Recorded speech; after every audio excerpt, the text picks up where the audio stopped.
Neno letu la leo, somo linasema umeitwa kwa kusudi. Kwanza tunabidi tujue kusudi ni nini. Kusudi ni sababu inayofanya kitu kuwepo au kuumbwa. Hii inamaanisha ya kwamba wewe hapo ulipo au kuumbwa kwako wewe na Mungu ni kwa sababu ya kusudi lake. Mungu amekuumba wewe kwa sababu ana kusudi na wewe. Ukiangalia Mungu anaweza kumtumia mtu yoyote kutimiza kusudi lake. Hata uwe mtoto, uwe kijana, mtu mzima au mzee, Mungu ana kusudi na wewe. Watu wengi au watumishi wa sasa wanakuwa wana visingizio vingi sana vya kujizuia kumtumikia Mungu. Vijana wanasema bado sijawa tayari. Kwa nini useme bado hujawa tayari na wakati Mungu ana kusudi na wewe? Watoto wanasema mimi ni mdogo sana. Kwa nini useme wewe ni mdogo na wakati Mungu ana kusudi na wewe? Watu wazima wanasema nimefanya makosa mengi sana. Ni makosa gani ambayo wewe umeyafanya yanakuzuia usiweze kutimiza kusudi la Mungu? Na wazee wanasema wakati wangu umepita. Kwa nini wakati wako umepita? Kwa nini useme wakati wangu umepita na wakati Mungu bado ana kusudi na wewe? Kusudi ni kutambua kwa nini Mungu alikuumba na kuishi kulingana na mpango wake. Hapa tunajua ya kwamba unatakiwa kujua kwa nini Mungu amekuumba. Baada ya kujua kwa nini Mungu amekuumba, unatakiwa kutimiza mpango wake ambao anao juu yako. Kama Mungu amekupa kusudi la kuweza kuhubiri Injili, litendee kazi hilo kusudi alilokupa Mungu. Kitu kinapotimiza kusudi lake kinafanya kazi kama kilivyoumbwa kufanya. Unavyosema kitu kinapofanya kazi yake, kwa mfano wewe mwanadamu, ukipewa kusudi na Mungu kufundisha watu, kuhubiri Injili, kuimba, unatakiwa ufanyie kazi kwa kitu ambacho Mungu amekupa. Kama Mungu amekupa kusudi la wewe uende duniani ukawahubirie watu Injili, unatakiwa ufanye hivyo. Maana ya kibiblia ya kusudi. Mtu mmoja anisomee Waefeso 2:10. Pia anasema maana tu kazi yake tuliumbwa katika Kristo Yesu tutende matendo mema ambayo tokea awali Mungu aliyatengeneza ili tuenende nayo. Hapa tunajifunza kwamba Mungu ndiye aliyetuumba. Na Mungu alituumba ili kutenda matendo mema. Mungu hajakuumba wewe uje kutenda matendo mabaya. Mungu hajakuumba wewe uje kuishi vile unavyotaka wewe. Mungu amekuumba ili utende matendo mema. Na hayo matendo mema hajakupa ili uyaangalie au uyashangae. Mungu ametupa matendo mema ili tuyaishi na kuyatenda. Tuangalie ngazi 3 za kusudi. Kusudi lina ngazi 3. Ambayo ya kwanza ni kusudi la kawaida la kila Mkristo.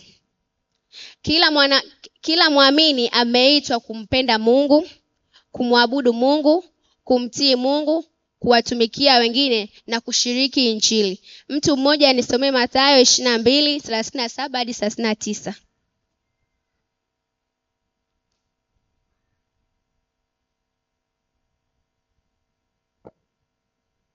Biblia inasema akamwambia, mpende Bwana Mungu wako kwa moyo wako wote na kwa roho yako yote na kwa akili zako zote. Hii ndiyo amri iliyo kuu, tena ni ya kwanza.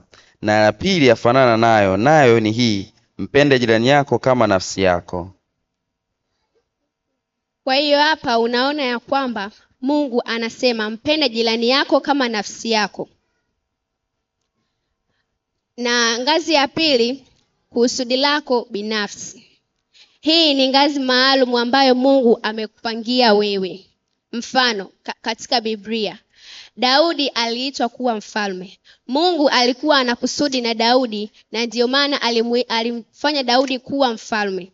Mtu wa pili katika Biblia ambaye Mungu alikuwa na kusudi naye ni Paulo. Paulo aliitwa kuhubiria mataifa. Hapa unaona jinsi gani Mungu ana makusudi na watu. Licha ya kwamba Daudi alikuwa ni kijana mdogo, bado Mungu alikuwa na kusudi naye. Na hata Daudi hakujua kwamba Mungu ni ana kusudi naye, hakukataa wala hakusema mimi ni mdogo. Wala Paulo hakukataa, akamwambia Mungu, mimi siwezi, wala sijawa tayari, wala sijasoma sana.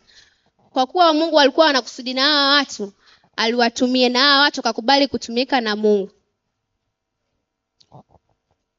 Ngazi ya 3 ni kusudi lako la sasa. Watu wengi wanaangalia sana makusudi yao ya baadaye, lakini Mungu ana kusudi kwa maisha yako ya sasa. Tuangalie kusudi kulingana na Yeremia 1:7.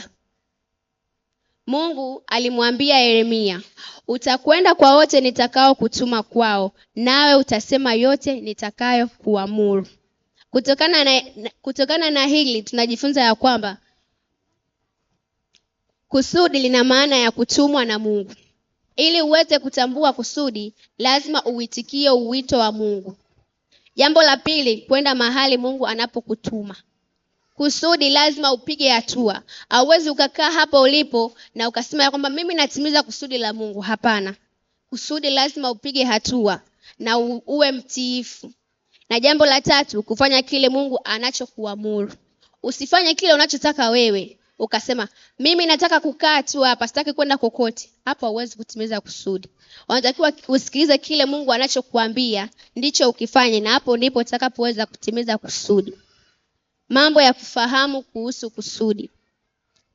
Mungu alimuumba kila mwanadamu kwa ajili ya kusudi.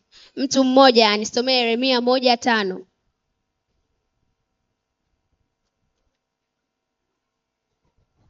Biblia inasema, kabla sijakuumba katika tumbo nalikujua, na kabla hujatoka tumboni nalikutakasa, nimekuweka kuwa nabii wa mataifa. Yeremia kabla hajazaliwa, Mungu alikuwa tayari na mpango kwa ajili yake. Mtu mwingine anisomee Zaburi 139 mstari wa 14.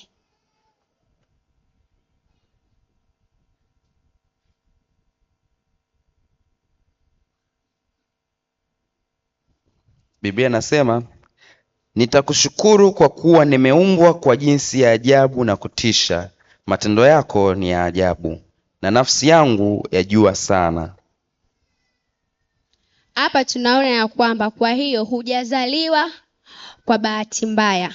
Umezaliwa kwa makusudi na kwa ajili ya uje kutimiza kusudi. Jambo la pili ni kusudi halizuiwi na umri. Usiseme mimi ni mtoto. Yeremia alidhani kuwa yeye ni mdogo sana. Leo waumini wengi wana visingizio. Mimi ni mdogo sana. Mimi sijasoma sana. Sina vipawa vya kutosha. Lakini jibu la Mungu bado ni lile lile. Usiseme wewe ni mtoto. Usiseme wewe ni kijana. Usiseme wewe ni mzee. Bado anakusudi na wewe. Mifano katika Biblia, Daudi, mchungaji mdogo aliyemshinda Goliati. Daudi alimshinda Goliati kwa sababu Mungu alikuwa anakusudi naye. Mtu wa pili ni Samueli. Samueli licha ya udogo wake bado alikubali kuitikia wito wa Mungu na alikubali kutumika na hatimaye kutimiza kusudi la Mungu. Mtu wa tatu ni Timotheo, kiongozi kijana wa kanisa. Timotheo alikubali kuwa kiongozi kijana wa kanisa kwa sababu Mungu alikuwa anakusudi naye. Na mtu wa 4 ni Musa. Aliitwa na Mungu hata alipokuwa na umri mkubwa. Alafu heti leo hii watu mahali hapo wanasema mimi ni mzee. Wewe ni mzee. Mbona Musa alikubali kuitwa na Mungu na akaitikia? Mimi ni mtoto. Mbona Daudi alikubali kutumika na akatumikia? Tuangalie jambo la 3, kusudi linahitaji utiifu. Mtu anisomee Yeremia 1:7.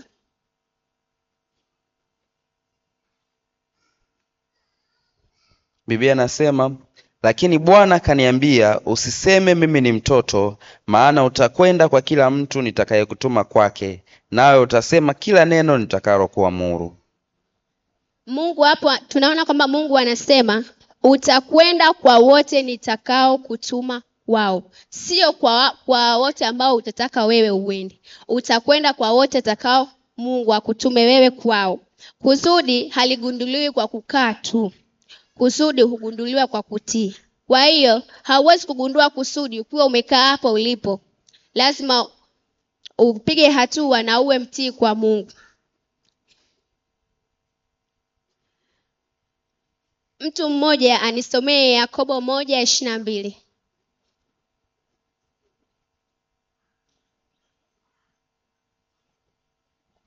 Biblia inasema, lakini iweni watendaji wa neno, wala si wasikiaji tu, hali mkidanganya nafsi zenu.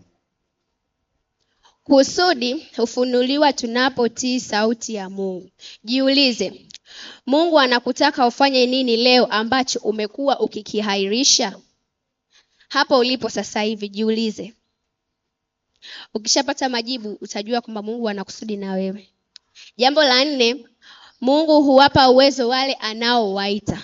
Mungu hawezi akawa na kusudi na wewe alafu asikupe kitu chochote au asikupe uwezo wa kuweza kutimiza kusudi lake. Katika Yeremia 1:7 Mungu anasema, yote nitakayo kuamuru ndiyo utakayo yasema. Kwa hiyo inamaanisha pindi Mungu atakapotutuma kwa watu, hatataka tuongee yale tunayoyataka sisi, bali tutayaongea yale anayotuamuru yeye. Mungu anapomuita mtu humpa hekima, humpa nguvu, ujasiri na hata rasilimali anazozihitaji. Mtu mmoja anisomee Kutoka 4:12.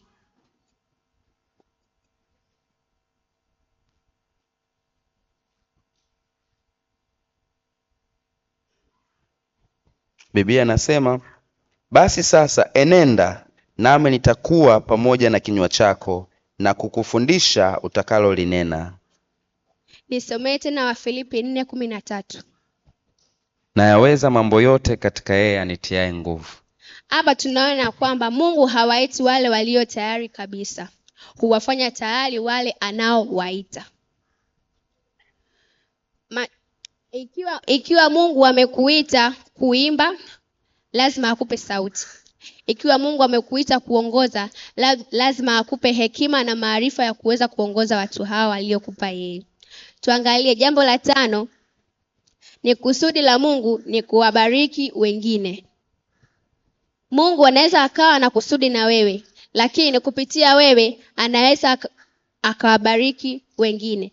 Yeremia alitumwa kupeleka neno kwa mataifa. Kusudi halihusu sisi pekee tu. Mungu hutubariki ili nasi tuwabariki watu wengine.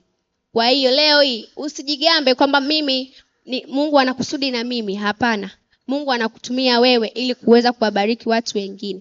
Mtu mmoja anisomee Mathayo 5:16.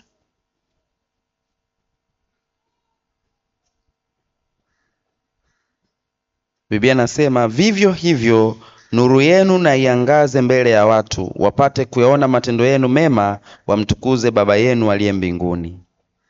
Kwa hiyo kusudi lako limeunganishwa na baraka za mtu mwingine. Hiko ni kitu cha kuelewa. Jambo la 6, kusudi kuu zaidi ni kumtumikia Yesu. Hapa tunaona kwamba watu wengi hugundua kazi zao lakini hawamgundui Kristo. Kusudi kuu si wewe kuwa tajiri, si wewe kuwa maarufu au kuwa na mafanikio. Kusudi kuu ni kumjua Kristo na kuyafanya wengine wamjue Kristo. Mtu mmoja anitomee Mathayo 28:19-20.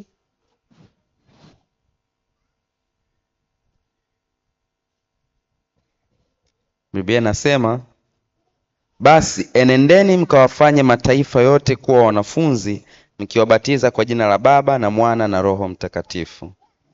Nisomee Wafilipi 3:10.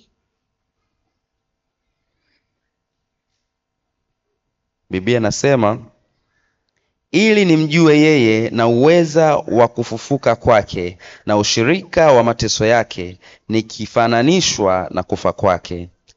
Kwa hiyo kila kitu Mungu anachokupa kinapaswa kuwaelekezea watu wengine kwa Yesu. Hilo ni jambo la kujua. Kwa kumalizia, kutokana na Yeremia 1:7 tunajifunza ya kwamba Mungu alituumba kwa kusudi. Jambo la pili, kusudi halizuiwi na umri. Usiseme ya kwamba wewe ni mdogo, ya kwamba hauwezi kutimiza kusudi lake. Hapana. Sema mimi ninaweza mambo yote katika yeye anitiaye nguvu. Jambo la 3, kusudi linahitaji utiifu. Hautakiwi kuwa mkaidi mbele za Mungu. Unatakiwa uwe mtiifu ili uweze kulitimiza kusudi lake. Jambo la 4, Mungu huwapa uwezo wale anaowaita. tunajua ya kwamba Mungu huwapa uwezo wale anaowaita. Unaweza ukawa umeitwa na Mungu akakupa uwezo, lakini uwezo huo ukautumia vibaya. Hapana. Unatakiwa utumie uwezo huo kwa ajili ya kuwabariki watu wengine na kuweza kutimiza kusudi la Mungu. Jambo la 5, kusudi letu linapaswa kuwabariki watu wengine. Kama nilivyosema, uwezo unapewa na Mungu kwa ajili ya kutimiza kusudi hilo, lakini kusudi hilo ni Mungu anakutumia wewe ili kuweza kuwabariki watu wengine. Na jambo la mwisho ni kusudi letu kuu ni kumtumikia Yesu. Kama nilivyosema, kusudi kuu sio wewe kuwa tajiri, kuwa na mafanikio au kuwa maarufu. Hapana. Kusudi kuu ni kumtambua Yesu na kumjua yeye. Kiukweli mafanikio ni kufanya unachotaka wewe. Mafanikio ni kufanya unachotaka wewe, lakini kusudi ni kufanya kile Mungu anachokuambia ukifanye. Asante.